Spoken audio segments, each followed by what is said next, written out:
you all know, went through 5 days of war, international law. They threatened to cut off the water supply for 240 million Pakistanis. This threat in itself is a war crime. If they were to act on this threat for Pakistan, it would be a matter of survival. It would turn this to an existential crisis, and we would be left with no choice but to embark on the first water war, and not the first water war at least between two nuclear-armed states.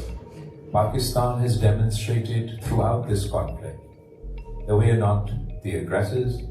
We showed self-restraint at every opportunity, have called for investigation, have called for dialogue, have called for dialogue and diplomacy in the pursuit of peace, and have maintained the importance of abiding by international law.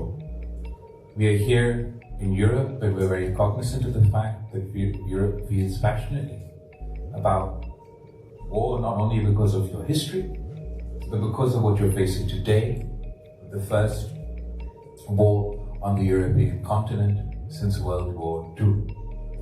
If international law applies in Europe, then it should apply in South Asia. If treaties are respected here, then only they can be respected in our part of the world. So we understand where you're coming from, but we want to convey to you that as it stands at the moment, in our part of the world, the last edifice of cooperation between our two states, India and Pakistan, everything else has been torn apart. The last thing that remained, the Indus Water Treaty, that too, India wants to depart from.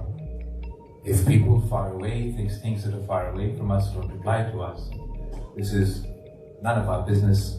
They couldn't be more wrong. The threshold being so low means that the drop of the hat, we could go to war again. This particular terrorist attack within Indian-occupied Kashmir had no connection to Pakistan.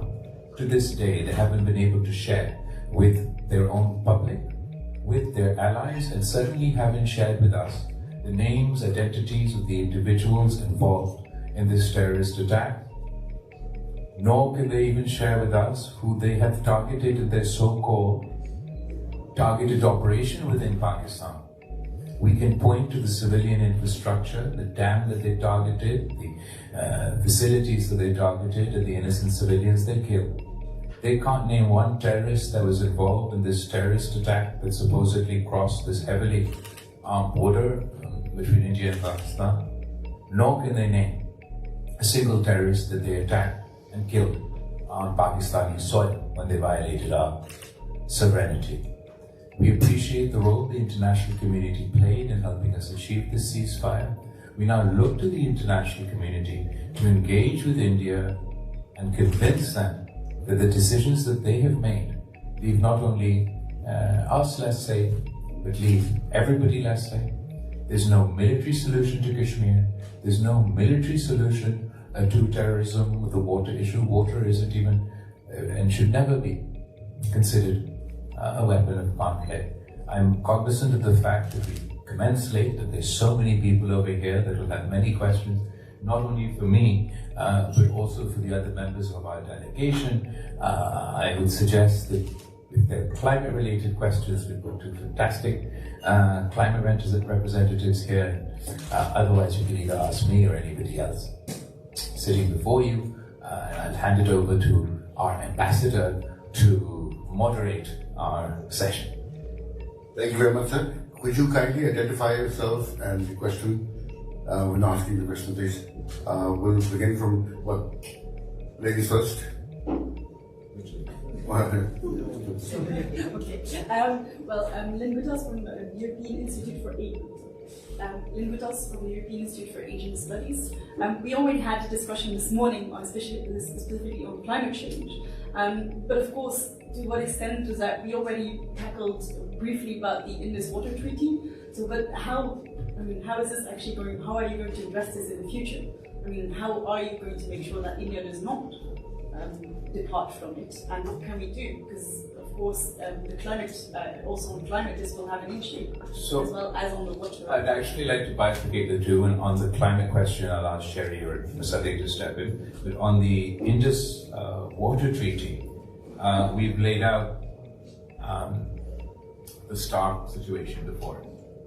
As far as the Indus Water Treaty is concerned, this is the gold standard in diplomacy. Our treaty has been replicated in 40 other treaties dealing with water. It has withstood war after war. It has dispute resolution mechanisms with it. There's no space within international law, and there's no space within this treaty for any party to unilaterally depart or make any unilateral decisions. All decisions are to be made through mutual consent. Even if we were to renegotiate, Pakistan never shut the door to, only asked, what would you like to negotiate? But even if we were to renegotiate a treaty, until we were to come to a conclusion in that renegotiation, this treaty would stand. As it is through this treaty that we came up with a unique solution. Rather than relying simply on lower riparian rights, which would have given us lower riparian rights to all 3 rivers, all 6 rivers, sorry. Pakistan and India agreed through this treaty to divide the river systems. 3 rivers were given in total to India. And 3 rivers, there's certain rights to the Indian government, but the majority is for Pakistan, and that we rely 100% for our water from these remaining rivers. The 3 rivers that they are in their control, they have control of the headworks through which they can, and have been since they made this announcement, either delaying the release of our water or in times of excess, releasing an excess of water. Just a delay of a few days has devastating consequences for our crops.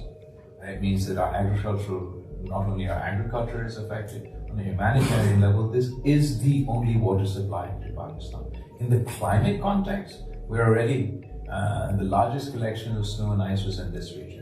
The last thing we needed was a fault line conflict to develop. This should have been an avenue for cooperation. Climate Minister and former Climate Minister will give you sort of a little bit more detail about the challenge we face vis-a-vis climate. It's a stark reality that we're facing before we drew this fault line exactly where it need to be. Thank you. So I'd only say that, look, if this treaty is in abeyance, then no treaty post-Second World War is worth a piece of paper on which it's printed. Because then any country in the world can now pull out of treaties, because this entire rule-based regime is gone. If it doesn't suit me, I pull out tomorrow. So all the war treaties, all the peace treaties, all the developmental treaties, all the Martian plan, they don't mean jack. It's all gone. Because if you're going to allow for one country to pull out of a treaty, a signed treaty, then no country has to abide by any treaty. Number one. Number two, all lower riparian countries, they will have to retire their right to water. Because this basically means any upper riparian country has a legitimate right, just because by accident of geography, just because they are higher riparian, that means they can choke the water of the lower riparians all across the world, not just in Pakistan. So this precedent set has implications for Latin America, for South America, for Africa. And what are we going to do about it? I mean, are we going to actually allow for the upper riparian countries to tell the lower riparian countries, boom, you're now going to have food security, you're not going to have food? So for us, we're going to lobby. We're going to lobby with the rest of the world, which is lower riparian. It's not just about us.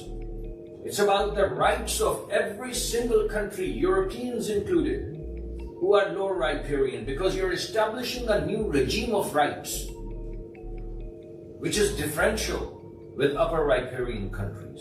So that's kind of our second point. The third is, what are you attacking? Are you... Yes. Oh, thank you. Yeah, I go overboard. This man is a very, very good checker.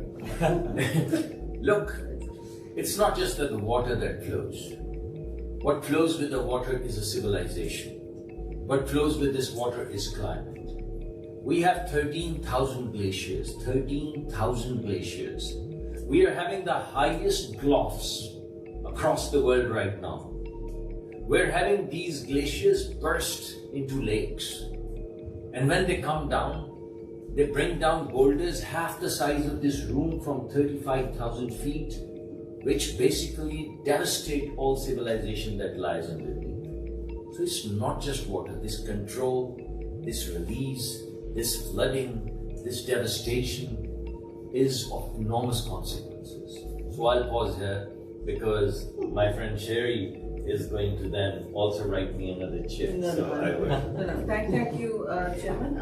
Just very quickly, I think this does amount to an existential attack on our water security as well as our food security. So climate impacts both of, the water cutoff impacts both of these. The Indus River, which we're talking about, is the lifeline of the country. It is the only basin that feeds and supplies Pakistan with livelihoods, crops, and all sorts. All of its cities are clustered around the Indus except one. So it is the defining lifeline of the Indus Valley civilization, our geopolitical entity, as well as India. We share a river basin with India, which is larger than the size of UK. It's larger. So we are already water stressed because the groundwater is gone, which means water that is under the surface. The treaty governs just the surface water, which they have been siphoning off for many years in their constructions.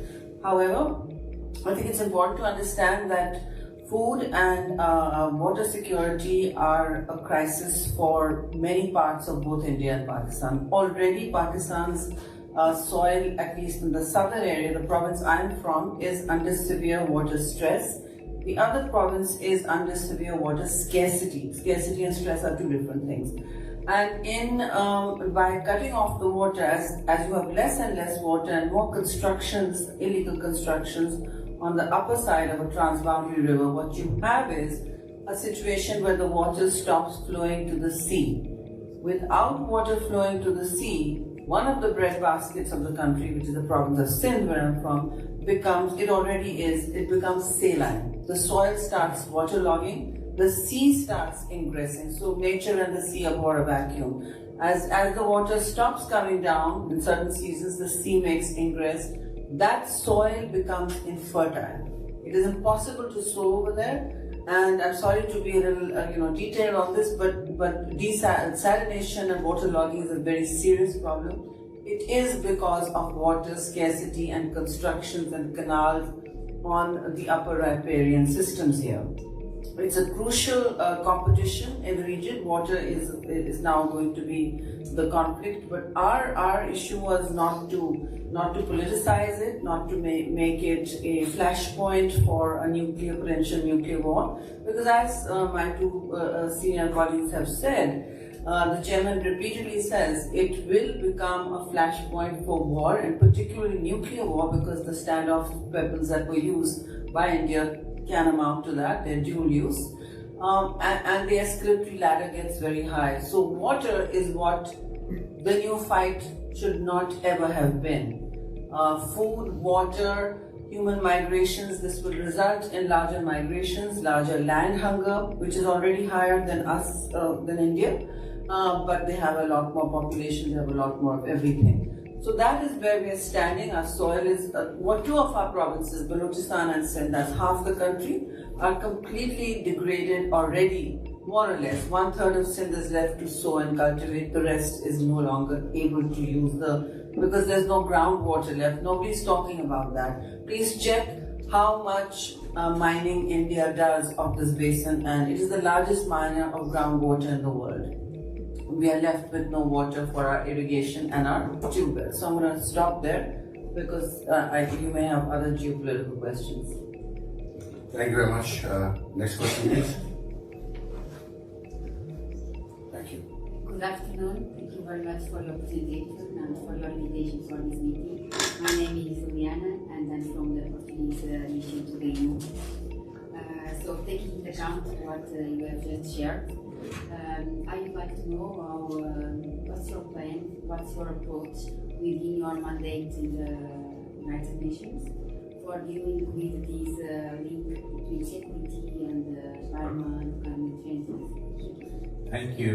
As far as what's our plan, we're here participating in that part of the plan.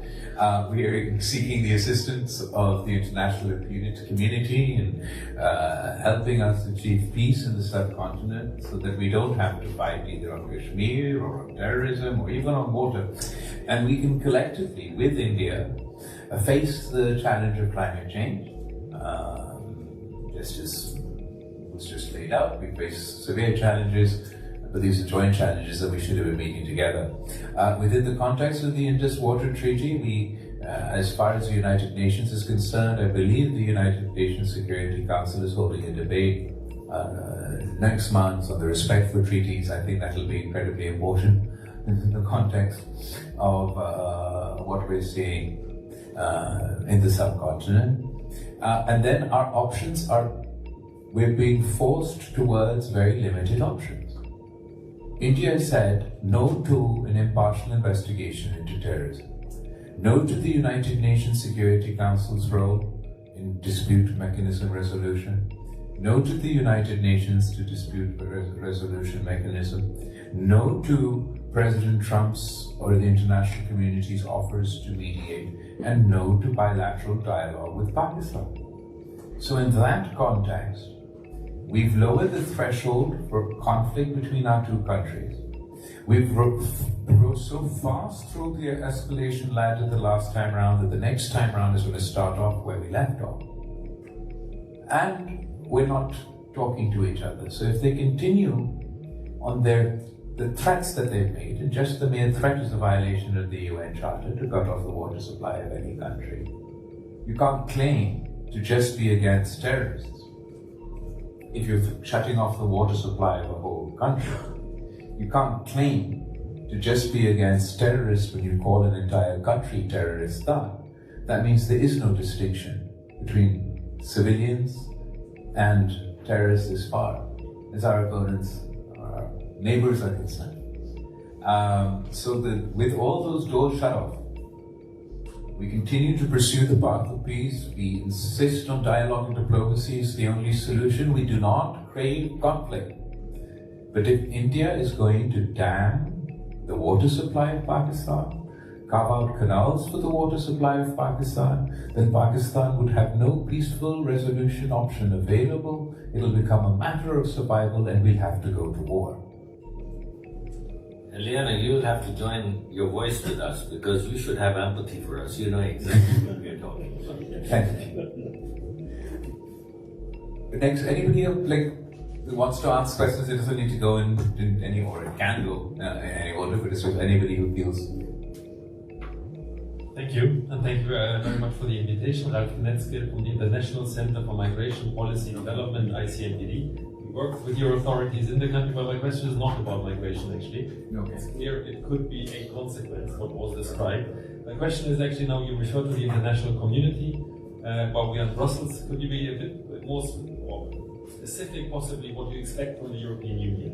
And what you think realistically the European Union, which role it could play in the efforts of the international community, taking into account that sometimes it's said the European Union, what is it? Is it strong? Is it weak? It's far away, given the current shake-up order as well. Yeah, what do you? It's a very, very valid question.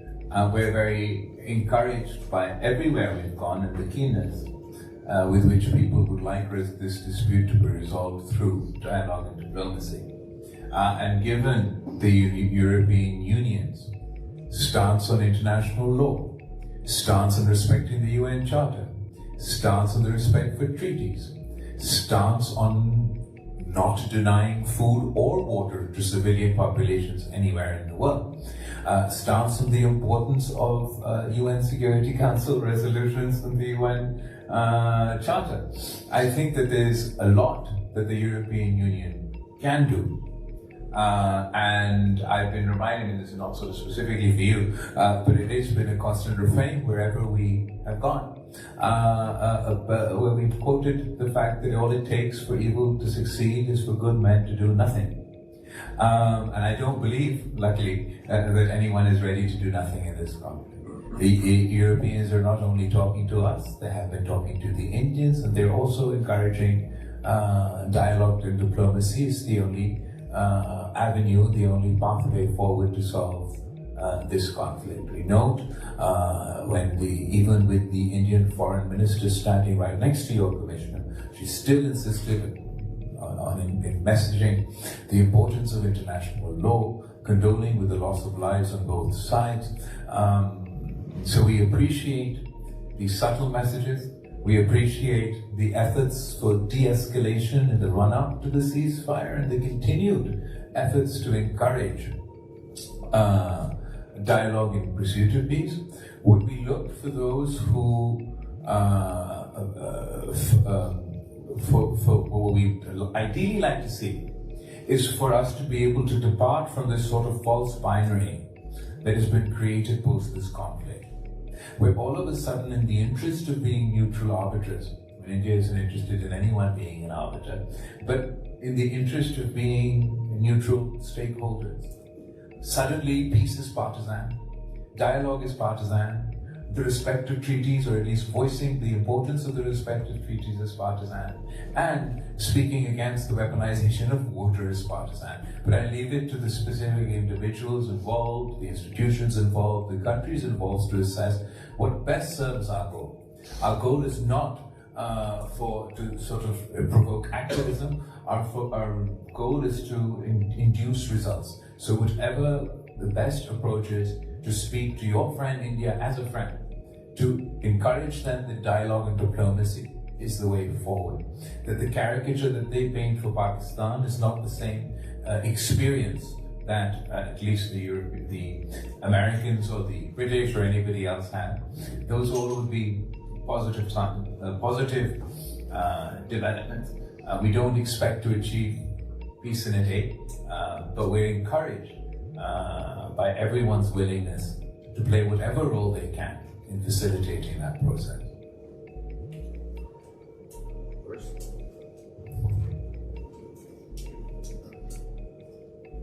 Thank you. There's many questions to ask. I'm a retired journalist working on South Journalists Asia. ever retire? Journalists do retire, but then they remain active. So we can never escape the profession. Now there's many questions that I would ask. One is, you said we need a solution to Jammu and Kashmir. What is your proposal to make a step forward on this question that has been bugging South Asia for more than 75 years? Second, India cannot just turn off the tap,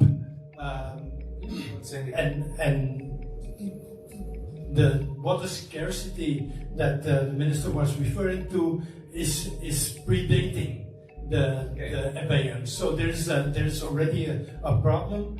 How do you see or let me put it more specifically, what happened or what did you measure happening after India said that it put the treaty in abeyance? Is there a real difference today as compared to, say, 2 months ago? And then third, somebody has to ask the difficult question, is there anything that the Pakistani government is planning to do to get rid of militant outfits that are so convenient for India to blame Pakistan as a terrorist state?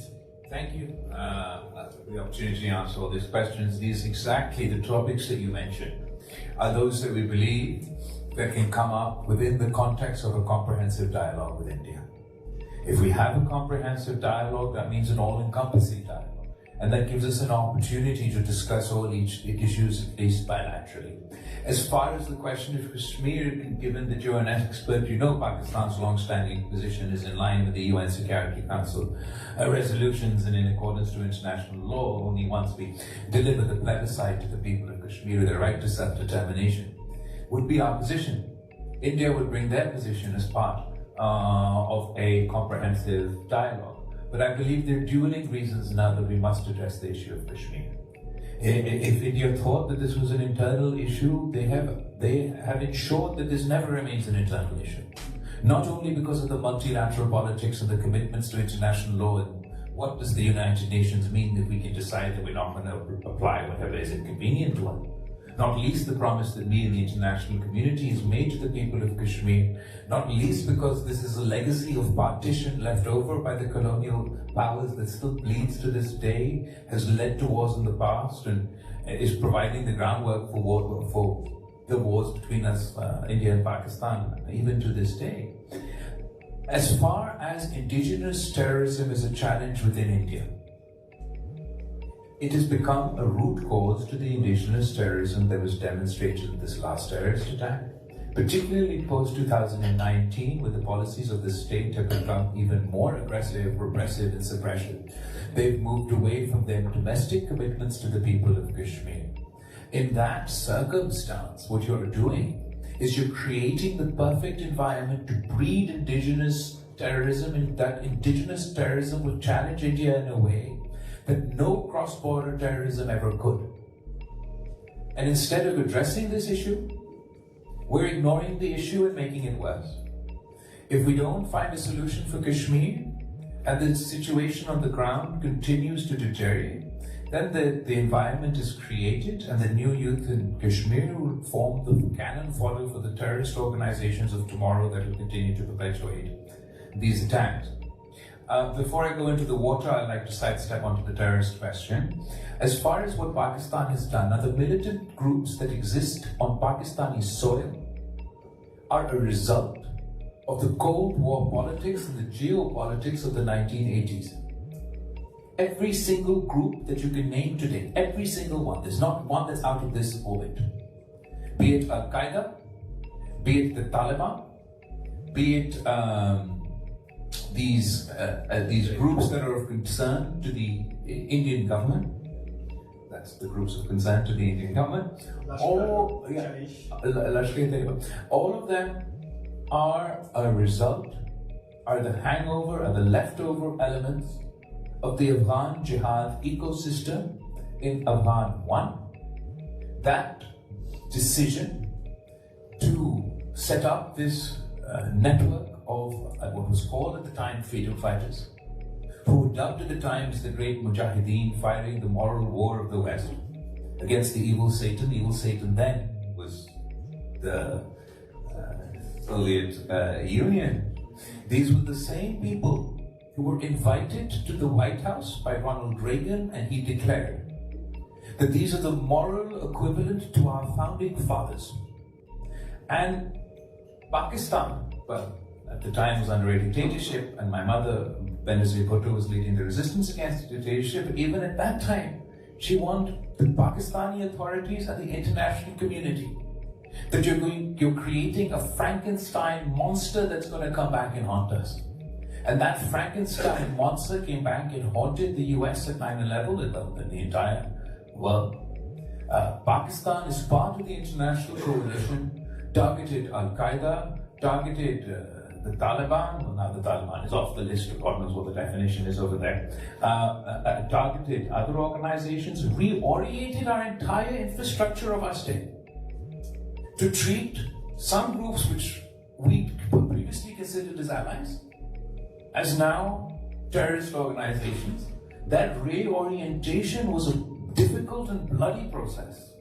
The political leadership of the country across the board have now developed a consensus, but this consensus wasn't always there.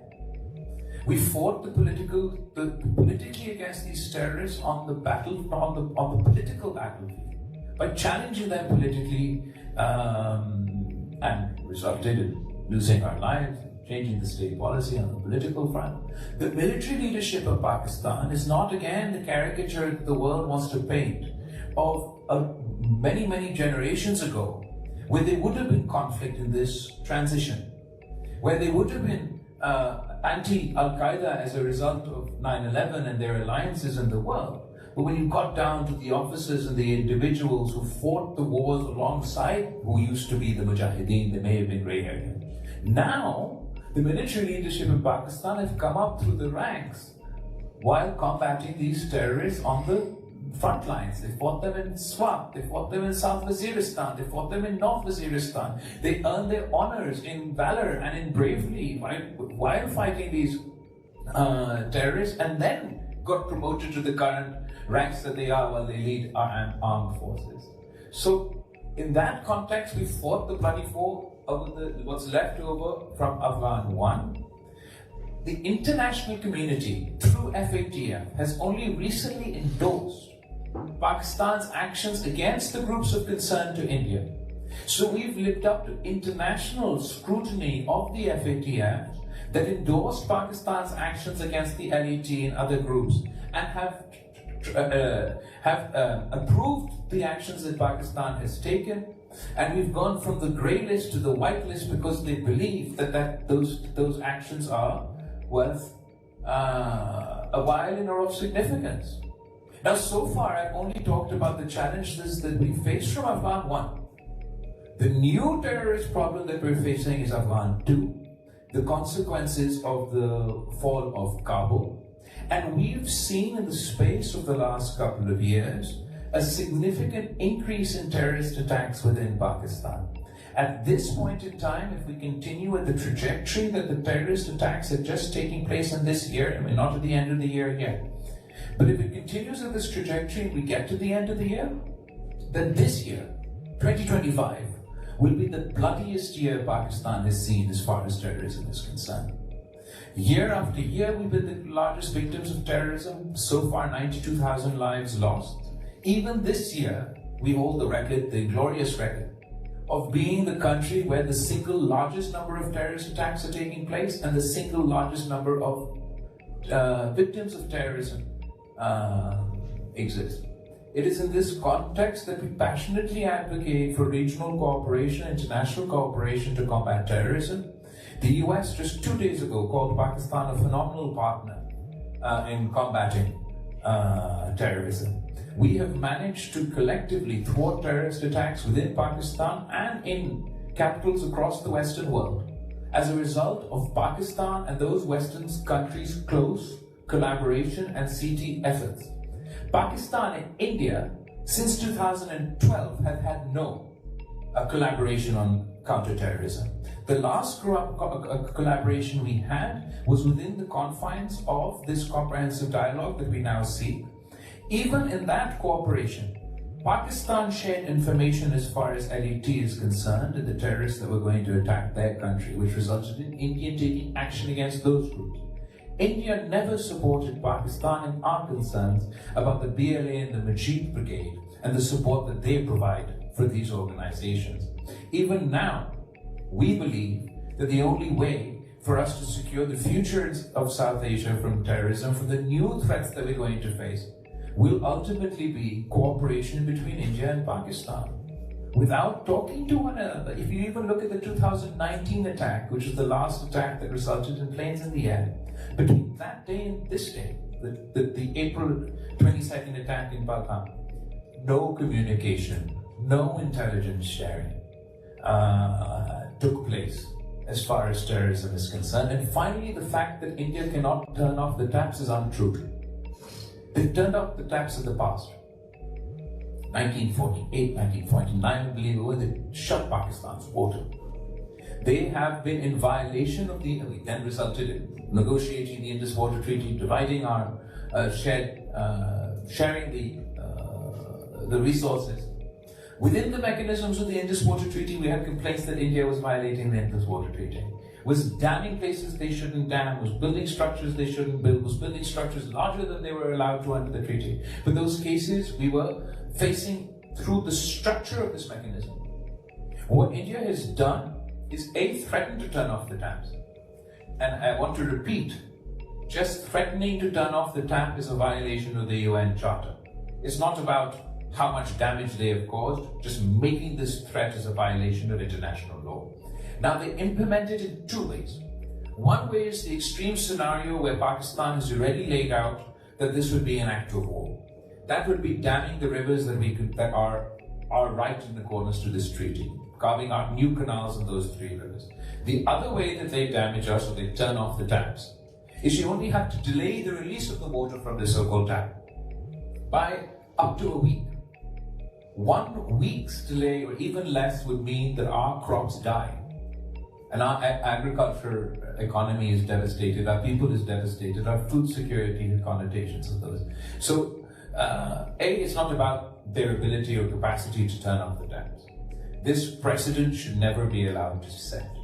We cannot allow the weaponization of water in this way. We are seeking a new dialogue with India, where we will make new promises with one another and potentially sign new treaties. For that process to start, they need to respect all treaties. They need to take back that decision. Take us back to the position that we were before this ceasefire, not just militarily, but also diplomatically. I mean, if I may just ask, just add to it. How long do you think it would take to turn the tap off? How long does it take to build a dam? You'd blink, and we'd all have the answer. It takes 6 to 8 years. 2019 is when we had our skirmish. That was 6 years ago. That's how long it takes to build a dam. So when you say, have they turned the tap off? Should we wait when we are left with no water and the tap is actually turned off? So it doesn't take much to build a dam. It doesn't take much to build a canal. So the fundamental question is not have they turned the tap off, because the chairman has already answered that yes, they have. Over the past 1.5 months, they flooded and held back water when we needed it for cropping. And for the winter cropping, they're going to do it again because there's scarcity of water. And when they hold back water during winter cropping, our saplings, our seeds would die. And they only have to hold it back through the cascade of dams that they have just for about 10 days. And we'd have food security, we'd have drought. But that's not the fundamental question. The fundamental question is, when you're making policy, are you making policy for day before yesterday? We'd blink and we'd be in the 7th year. And then what are we going to do? That's basically fundamental to this dispute. If anybody has a couple of final questions to me, then I have to step out to another interview, and I'll leave you in the very able hands of everybody else to also answer your questions. Jeez, Thank you. Thank you very much. This has been a very insightful afternoon. Greatly appreciate it. My name is Eric Piaget. I'm a researcher at the United Nations University of Bruges, and I'm coordinating a work package on science diplomacy at the VUB, which is part of this alliance of universities called the Utopia. But I very much admire your commitment to dialogue and diplomacy. What I was interested in knowing is, of course, the ecosystem of diplomacy is much broader than foreign ministries, track 1 and then track 2. The Institute of Multi-Track Diplomacy even has 9 different tracks of diplomacy: businesses, civil society, religious organization. I was just curious to know how you might envision engaging these other diplomatic actors towards your diplomatic objectives. sure. We can do like a quick fire round of a couple of questions, and I'll go through.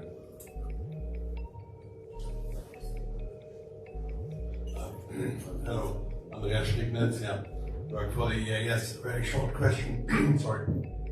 To which extent do you think that it is India is driven by its domestic agenda, and do you think another government in India would bring a different relationship between India and Pakistan? Thank you. Very good question.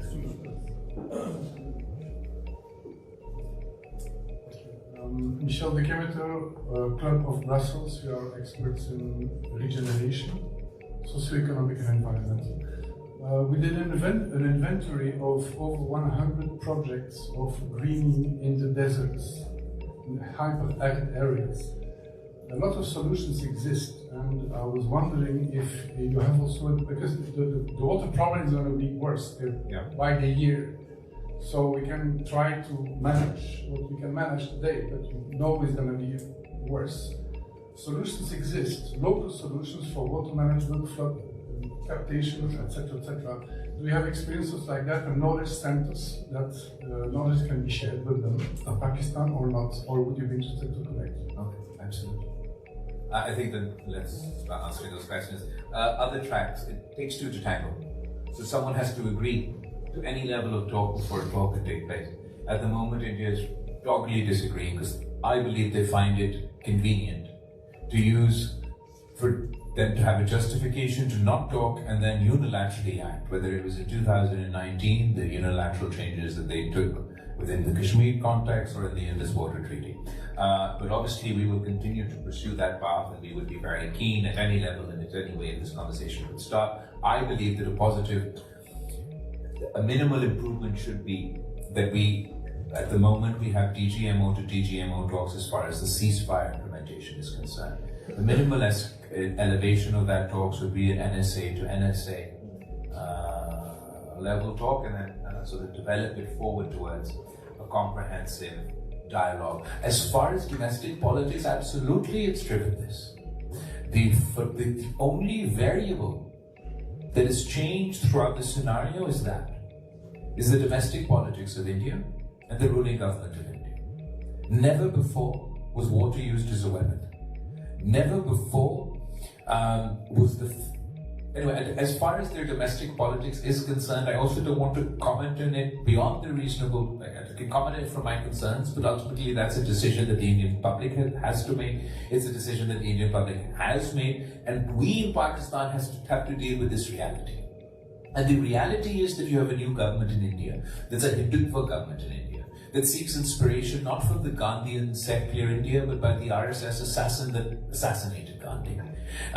They have a completely different approach to how India should work, how the region should work. They're ideologically committed to the idea of Akhand Bharat, which means that a greater India, an imaginary India that never existed as a single entity, that exists in the minds of these Hindu extremists. And they want to impose that view of the world on the entire region.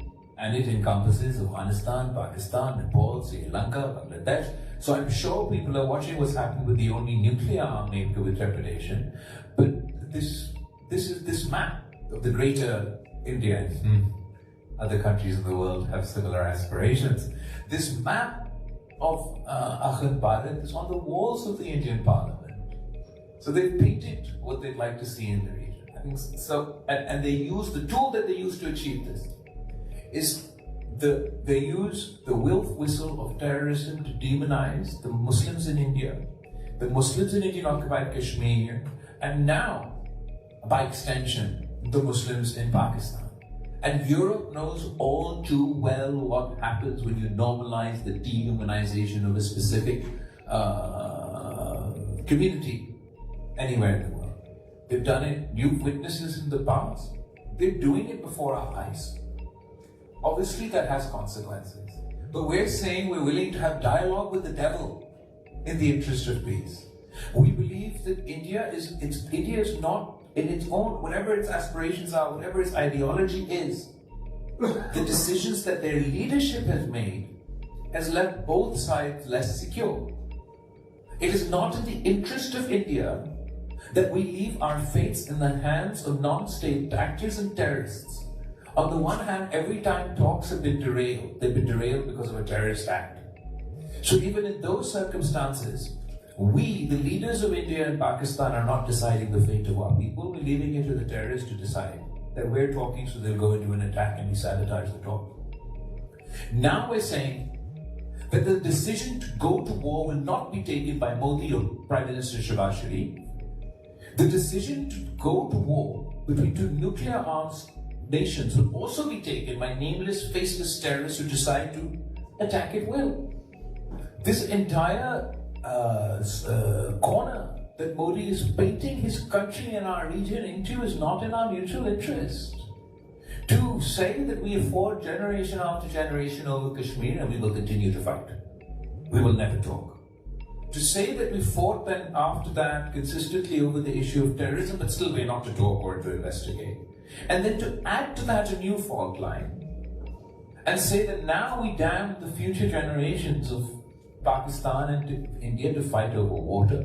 That may be a fate that Modi is willing to damn his own citizens to. It's not a fate that I want to damn my citizens to, and we hold no ill will to the people of India. We would not want to damn them to this fate either. It will be a compulsion. We'll all have to talk to one another eventually to address these issues. With the developments in our neighborhood over the last 24 hours, one border with Afghanistan was already, we're dealing with those consequences. Another border with India is a nuclear fault line, and our border with Iran is now under stress, to say lightly. In that context, there's a false sense of calm that has prevailed that now that we've received a ceasefire, it must mean that we've achieved a peace. We're further than that peace than we should be. And I believe that the European Union is very well placed to make the case for the respect for international law, to make the case for the non-weaponization of water, and to continue to make the case for dialogue and diplomacy is the only path to peace.